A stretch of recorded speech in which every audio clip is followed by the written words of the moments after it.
Hi guys, kain tayo ng breakfast.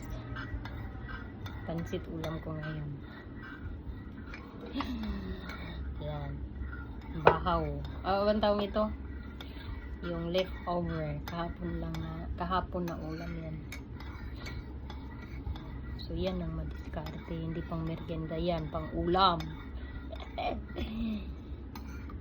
Tapos itong Nescafe ko, namiss ko uminom ng Nescafe. Hirap namang tunawin. Mainit naman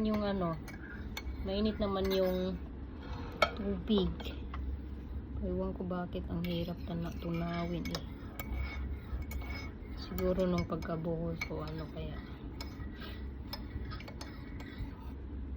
Ayan. Miss ko lang. Actually 2-in-1 ito eh. So hindi ko alam kung ano yung 2-in-1. Walang siyang sugar. So anong meron dun? Ano yata creamer? Ganon. No added sugar eh.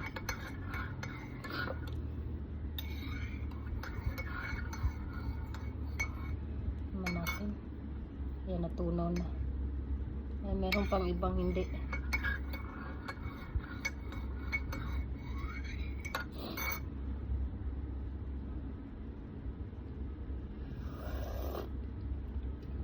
Literal na matabang talaga.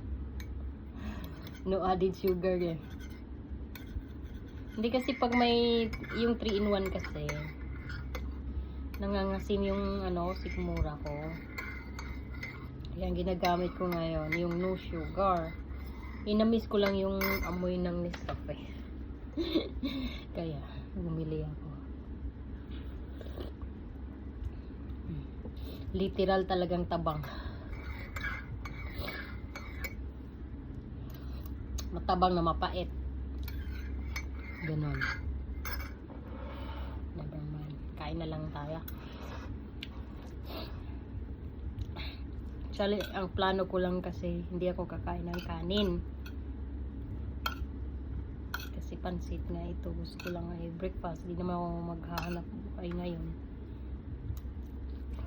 So, sabi ko, lagyan ko na nga lang ng kanin. Sarap. Sarap, promise. Ito nga lang yung ko kagabi. Dinner. Ay, lunch.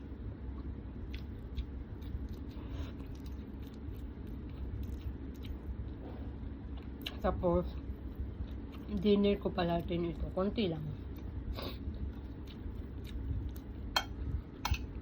Sarap.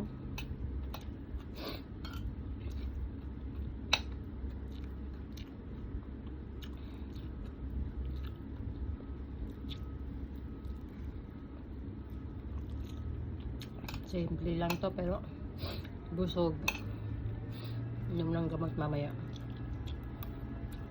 Kasi nagsipon ako.